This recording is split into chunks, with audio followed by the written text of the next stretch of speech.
ఒక్కసారి కొమ్మూరి గోల్డ్ కి కాల్ చేయండి. తాకట్లో ఉన్న మీ బంగారాన్ని విడిపించి మార్కెట్ ప్రైస్ కి వాళ్ళు కొనుక్కుని మిగతా డబ్బులు మీకు ఇచ్చేస్తారు. ఈ రోజు మీరు చూస్తే ఈసారి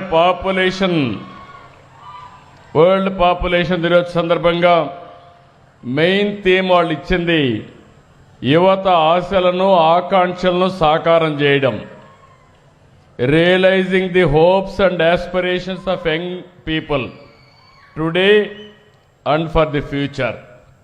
నేను ఒకటే చెప్తున్నా, ఈరోజు జనాభా నియంత్రణ కాదు, జనాభా సంరక్షణ ఒక నూతనమైన చరిత్ర ఈ రోజుతోనే ప్రారంభం అవుతుందని మరొకసారి తెలియజేస్తున్నా.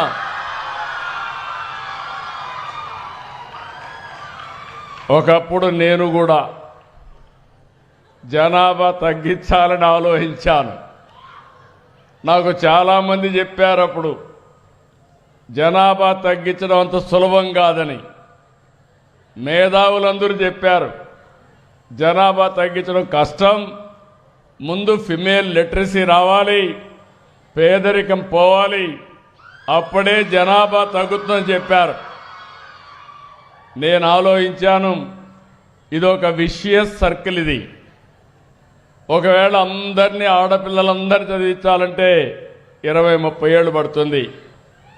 పేదరికం పూర్తిగా తొలగించాలంటే 40-50 ఏళ్ళు పడుతుంది. అప్పటికి జనాభా పెరుగుతానే ఉంటుందని కొన్ని నిర్ణయాలు చేశాను. ఆ నిర్ణయాలు మీరు చూస్తే ఎవరైనా పోటీ చేయాలంటే 2 కంటే ఎక్కువ మంది పిల్లలుంటే పోటీకి అర్హత లేదని స్థానిక సంస్థల చట్టాన్ని తీసుకొచ్చాను. ఇంకొక పక్కన ఒకప్పుడు 2 పిల్లలు అనేవాళ్ళం, ఒకరు ముద్దు, 2 ఓకే, 3 వద్దని ఆ రోజు క్యాంపెయిన్ చేశాం. ఈరోజు నేనే మళ్ళా ముందుకు వచ్చాను, దూరదృష్టితో ఆలోచించాను. అంటే ఎప్పటికప్పుడు మీరు గుర్తుపెట్టుకోవాలి, ఇక్కడ పిల్లలు ఉన్నారు. 25 సంవత్సరాల కంటే ముందు ఐటీ, దీనివల్ల లాభం ఏంటని ఆలోచించాను. ఆ రోజు ఐటీ ఆలోచించి ఐటీని ప్రమోట్ చేశాను. ఈరోజు గర్వంగా చెప్పగలుగుతున్నా, ప్రపంచం మొత్తం ఐటీ అంటే దానికి చిరునామా తెలుగు జాతి అని మరొకసారి విజ్ఞప్తి చేస్తున్నా. 25 సంవత్సరాలు ప్రపంచంలో ఏ దేశానికి పోయినా తెలుగువాడు ఉంటాడు. ప్రపంచంలో ఏ దేశంలో చూసినా అత్యధిక ఆదాయం సంపాదించే జాతి తెలుగు జాతి అని మీ అందరికీ విజ్ఞప్తి చేస్తున్నా. ఇది జరిగింది 25 ఏళ్ళు. ఆ రోజు ఐటీ మాట్లాడా, ఈరోజు ఏఐ మాట్లాడుతున్నా. ఈరోజు ఇక్కడ ఆడపిల్లలు ఉన్నారు. ఒకప్పుడు తల్లిదండ్రులు ఆడపిల్లల్ని చదివించాలంటే చాలా కష్టపడేవాళ్ళు. ఆ రోజు అందరూ ఆలోచించేది ఆడపిల్లల్ని ఎంత తొందరగా పెళ్ళిళ్ళు చేసి అత్తవారింటికి పంపిస్తే బాధ్యత అయిపోతుంది అనుకునేవాళ్ళు. ఆ రోజు నేను ఆలోచించాను, మా ఆడబిడ్డల్ని చదివించాలి. మగ పిల్లలైనా ఆడపిల్లలైనా తల్లిదండ్రులకు ఒకటే. ఒక మాటలో చెప్పాలంటే, మీరు ఆడపిల్లల్ని బాగా చదివిస్తే తల్లిదండ్రులు బాగా చూసుకునేది కూడా మా ఆడబిడ్డలే అని చెప్పి ఆ రోజు చెప్పాం. నేను దాంతో ఆగలేదు. ఉద్యోగాల్లో, కాలేజీల్లో 33% రిజర్వేషన్లు పెట్టాను. చాలామంది అన్నారు మెరిట్లో సీట్లు వస్తాయి, 33 అంటే 50% క్రాస్ అవుతారు. మాదేంటంటే బ్యాక్లాగ్ చాలా ఉంది. ఇంతవరకు మగపిల్లలకే సీట్లు వచ్చాయి, అవి ఫిలప్ కావాలంటే కొంత సమయం పడుతుంది. ఆడపిల్లల్ని ప్రోత్సహిద్దామని ముందుకు పోయాను. ఈరోజు నేను గర్వపడుతున్నా.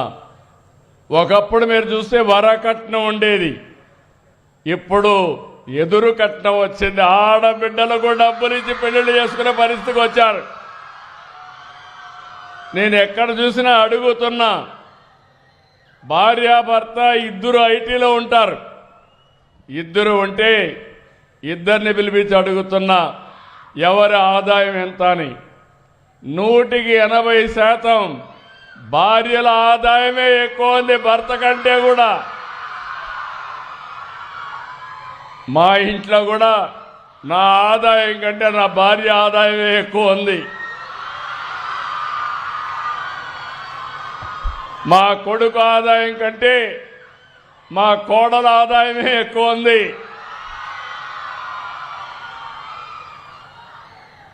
ఇవన్నీ పరిస్థితులు మారాయి. ఈరోజు మనందరం కూడా నేను మాట్లాడేది డిఫరెంట్ టెక్నాలజీస్ మాట్లాడుతున్నా. ఈరోజు పిల్లలు మీరందరూ ఉన్నారు, మీరు రేపు గురించి ఆలోచిస్తారు, నేను ఎల్లుండి గురించి ఆలోచిస్తా. మీకో నాకో తేడా అదే. నేను ఆలోచించేది రాబోయే 25 సంవత్సరాల్లో ఏం జరుగుతుందో ఇప్పుడే ఆలోచించి అది ఈరోజే ప్రారంభించడం నేను ఎప్పుడూ చేసే పని. ఇటీవల కాలంలో మీరు చూశారు, అనేక వినూత్నమైన కార్యక్రమాలకు శ్రీకారం చుట్టాం. ఈరోజు మీ అందరికీ చెప్తున్నా, రాసి పెట్టుకోండి, అమరావతి ప్రపంచంలోనే ఒక బ్రహ్మాండమైన నగరంగా తయారవుతుంది. తెలుగు జాతి గర్వపడే విధంగా ప్రపంచం మెచ్చుకునే నగరం తయారవుతుంది. ఇంకో పక్కన మీరు చూస్తే ఈరోజు పట్టిసీమ ద్వారా నీళ్లు తీసుకొస్తే ఈ సంవత్సరం వర్షాలు పడకపోతే కృష్ణా ఏదైతే డెల్టా ఉందో దానికి ఈరోజు ఒక సంజీవనిగా పనిచేసే పరిస్థితికి వచ్చింది. నేను ఈ విషయాలు ఎందుకు చెప్తున్నానంటే రాబోయే సంవత్సరం పోలవరం పూర్తి చేసి కృష్ణా నదికి తీసుకొచ్చి నదుల అనుసంధానానికి శ్రీకారం చుడతాం. ఇవన్నీ భవిష్యత్తు కోసం చేసే కార్యక్రమాలు. ఎవరి కోసం చేస్తున్నామంటే ప్రజల కోసం చేస్తున్నాం. కానీ ఈరోజు మీరు గుర్తుపెట్టుకోవాల్సింది, రాను రాను జనాభా తగ్గిపోతా ఉంది. చైనా ఒకప్పుడు ఒక చైల్డ్ నామ్ పెట్టారు. ఈరోజు ఫెర్టిలిటీ రేట్ 2.1 ఉంటే రీప్లేస్మెంట్ లెవెల్ ఉంటుంది. చైనాలో 1కి పడిపోయింది. సింగపూర్ 0.9 పడిపోయింది. జపాన్ ఇంకా ఎక్కువ పడిపోయే పరిస్థితికి వచ్చింది. సౌత్ కొరియా 0.7కి పడిపోయింది. ఇండియా కూడా 1.9కి వచ్చాం. ఆంధ్రప్రదేశ్ 1.5కి వచ్చాం. మనం ఆలోచించకపోతే ఇది 1 కంటే తగ్గుతుంది. ఆ తర్వాత మనం పనిచేసేది మెషిన్ల కోసం పనిచేయాలి. మెషిన్లు కూడా వచ్చేస్తున్నాయి. ఈరోజు నేను స్పేస్ సిటీ తీసుకొచ్చాను. శాటిలైట్స్ అన్ని మన రాష్ట్రంలోనే లాంచ్ చేసే విధంగా స్పేస్ సిటీ వస్తుంది. డ్రోన్ సిటీ వస్తూ ఉంది. యుద్ధాలు చేయాలన్నా సివిలియన్ అప్లికేషన్స్ కానీ తొందరలోనే డ్రోన్ అంబులెన్స్ కూడా వచ్చేస్తుంది. ఎక్కడన్నా ఎవరికైనా ఆరోగ్యం బాగలేకపోతే మీ ఇంటి మీదకి వచ్చి పేషెంట్ తీసుకొని నేరుగా హాస్పిటల్కి తీసుకొచ్చే రోజు తొందరలోనే వస్తుందని మీ అందరికీ విజ్ఞప్తి చేస్తున్నా.